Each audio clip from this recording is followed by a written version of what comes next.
Assalamualaikum warahmatullahi wabarakatuh. Selamat malam dan salam sejahtera Bapak Ibu. Malam ini saya akan menyampaikan tentang perlunya mendengarkan audio terapi bawah sadar. Sebelumnya perkenalkan, saya Dr. Sigit Setiawadi, SPOG. Saya berhenti praktek tahun 17 Agustus 2005 karena kira-kira 2,5 tahun sebelumnya, dengan bantuan guru saya Pak Haris Suhyar di Jakarta, saya berhasil memasukkan ke pikiran bawah sadar saya sebuah tujuan hidup baru, yaitu memiliki penghasilan pasif yang cukup besar. Begitulah, tanpa saya sadari, kehidupan saya berbelok dan berubah arah. Saya kemudian dipertemukan dengan orang yang tepat di saat yang tepat, sehingga akhirnya saya bisa memperoleh penghasilan pasif itu dan kemudian memutuskan untuk berhenti praktek sekaligus pensiun dini di usia 51 tahun. Dan sejak itu hidup saya freedom, bisa melakukan apa saja dan pergi kemana saja saya mau. Nah, setelah freedom itu, selama belasan tahun saya kemudian belajar banyak tentang pikiran, hukum-hukum alam, dan akhirnya menyadari bahwa hidup itu sebenarnya mudah, gitu ya. Kita saja yang selama ini telah membuatnya sulit. Nah, salah satunya adalah ini. Kita banyak mendapat pelajaran bahwa Tuhan memberi apa yang kita butuhkan, bukan apa yang kita inginkan. Ya. Sehingga terkadang kita menginginkan A, dapatnya B. Kita menginginkan banyak uang, tapi dapatnya banyak hutang. Meskipun kita bekerja keras, berbisnis, apapun yang semua memberikan uang yang besar, tapi tiba-tiba saja kita memiliki banyak hutang. Semakin besar uang yang kita peroleh dari pekerjaan kita, semakin besar pula hutang yang kita miliki. Kalau Bapak Ibu berada dalam kondisi itu, gak usah khawatir, karena sebagian besar orang juga begitu. Dari luar kelihatannya hidupnya mewah, senang, tapi di belakang sebetulnya banyak masalah keuangan yang dia miliki.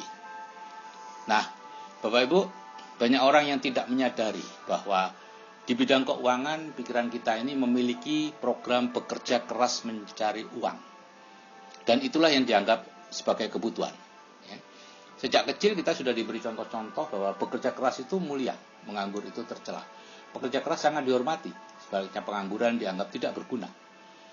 Dan kalau anak-anak ditanya besok bisa jadi apa, maka jawaban yang diharapkan adalah nama-nama pekerjaan. Itu menjadi dokter, menjadi pengacara, menjadi hakim, menjadi tentara, pilot, dan sebagainya. Nah, kemudian di sekitar kita, hampir semua orang yang bekerja keras mencari uang, itu mendapatkan penghasilan aktif.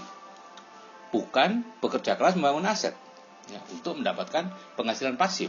Seperti yang dilakukan oleh orang-orang super kaya. Sehingga akhirnya, bekerja keras mencari uang itu menjadi program utama di pikiran bawah sadar kita. Karena sejak kecil itulah yang masuk, dan kemudian itulah yang mengendalikan hidup kita sampai kita tua, sampai akhir hayat. Nah, yang perlu Bapak Ibu ketahui adalah pikiran bawah sadar itu mirip pikiran anak usia 7 tahun. Lugu, tidak peduli bagaimana keadaan kita, yang penting misinya terselesaikan. Karena misinya adalah bekerja keras mencari uang, maka dibuatlah kondisi kita selalu kekurangan uang, supaya kita semakin rajin untuk bekerja keras. Nah, bahkan dengan kemudahan kredit seperti saat ini, dibuatlah kita terus-menerus terjebak kredit. Entah itu syariah atau non-syariah, sama saja. Karena di setiap meminjam uang, kita harus memberi keuntungan kepada bank. Kalau tidak, banknya akan bangkrut. Ya. Cara yang menghitungnya saja yang berbeda, yang membuat yang satu disebut riba, satunya non-riba. Padahal ya, Anda tetap memberi lebih. Gitu ya. Akibatnya Bapak, semakin banyak penghasilan aktif yang Anda peroleh, semakin banyak pula hutang yang Anda miliki. Itu tidak menjadi masalah sebetulnya ketika penghasilan Anda masih lancar. Baru menjadi masalah ketika terjadi gangguan pada pemasukan uang. Nah, gangguan pemasukan uang itu bisa terjadi saat kita pensiun sesuai rencana, atau saat kita di PHK, atau saat pencari nafkah meninggal. Artinya itu bisa terjadi kapan saja. Dan itulah yang saya lihat pada teman-teman sejawat dokter yang suaminya meninggal, akhirnya ekonomi keluarganya jatuh kolaps, gitu ya. Sehingga istrinya atau janda dokter tadi ya, ada yang terpaksa jualan door to door, ya, menjual ini, menjual itu, dan seterusnya. Nah, bekerja mencari uang, ya, itu sudah dianggap kebutuhan kita.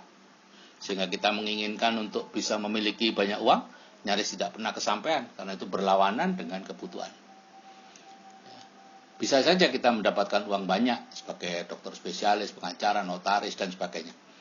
Tapi uang yang banyak tadi akan terus didorong untuk dihabiskan. Tidak aneh kalau misalnya Anda punya uang cash 6 miliar, tiba-tiba didorong untuk membeli Lamborghini, ya, sebuah mobil mewah.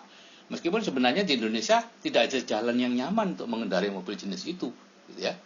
Tapi tetap saja mobil semacam itu dibeli karena dorongan yang tidak bisa dicegah. Dorongan itu berasal dari bawah sadar yang 9 kali lebih kuat dibanding pikiran sadar.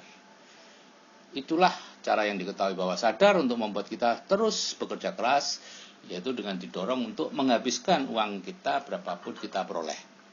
Nah, misalnya Anda nih punya uang, ya, yang tiba-tiba punya uang lah, maka tiba-tiba aja ada keinginan untuk mengganti lantai, tiba-tiba ada keinginan untuk membangun kamar lebih besar, tiba-tiba ada keinginan menambah rumah, dan seterusnya.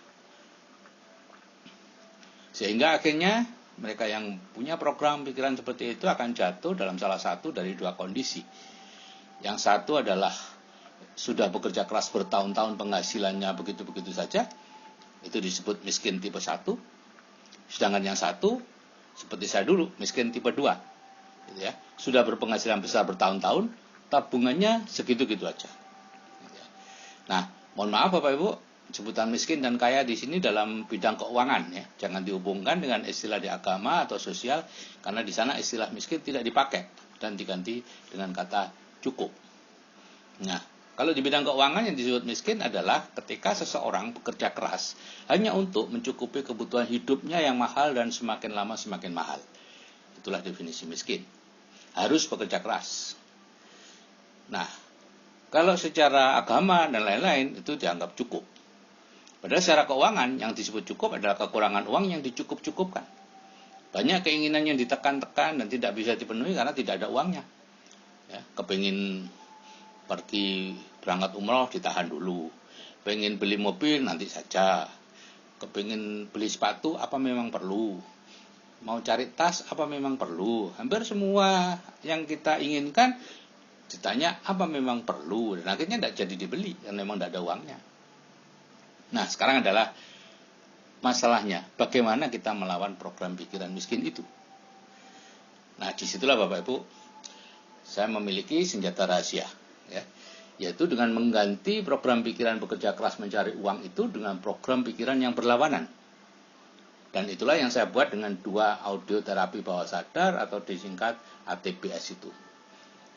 2 ATBS itu masing-masing kurang lebih 14-15 menit, ya, mengubah program pikiran miskin yang didominasi bekerja keras mencari uang dengan program yang sangat berlawanan, yaitu tujuan hidup yang sebenarnya diinginkan banyak orang.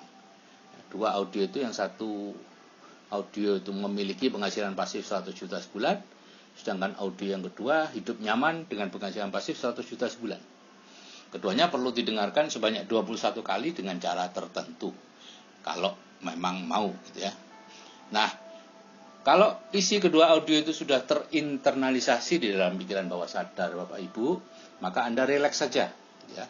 Mekanisme sukses otomatis dalam diri Anda akan membawa Anda ke sana dengan cara yang paling mudah, paling cepat, dan paling harmonis dibanding jika secara sadar mencari sendiri caranya.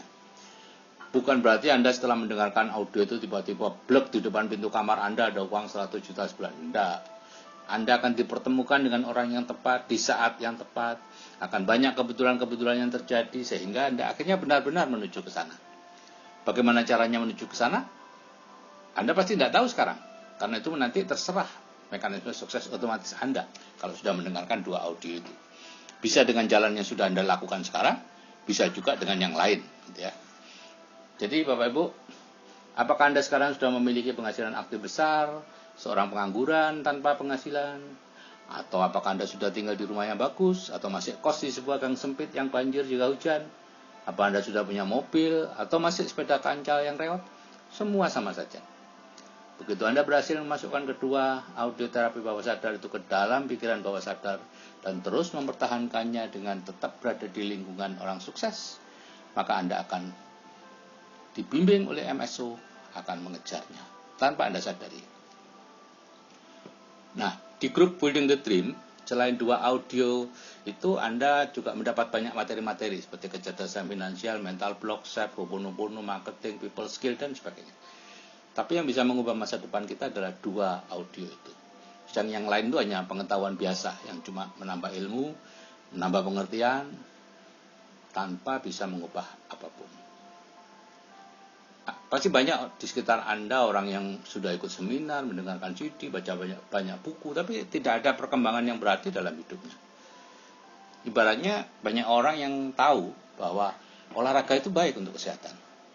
Dan semua orang ingin sehat. Tapi faktanya berapa banyak yang rutin berolahraga, meskipun tahu. Itulah Bapak Ibu. Pengetahuan itu hanya ada di pikiran sadar, tapi yang mendorong kehidupan kita adalah yang ada di bawah sadar. Jadi, ambillah kesempatan perubahan ini dengan mendengarkan 2 audio terapi bawah sadar itu sebanyak masing-masing 21 kali. Bisa sekali sehari. Kalau sekali sehari maka perlu waktu 21 hari. Kalau masing-masing sehari 2 kali, ya perlu waktu 11 hari.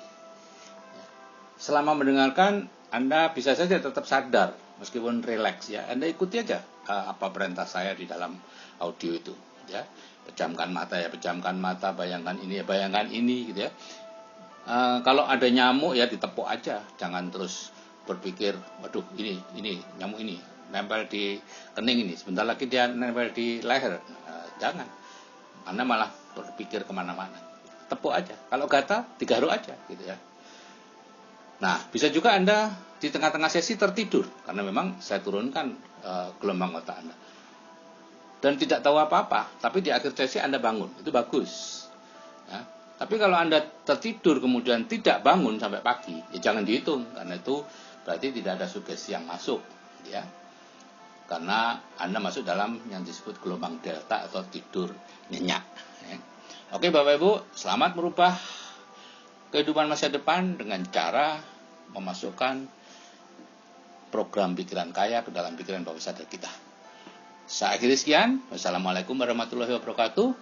Selamat malam dan salam sejahtera.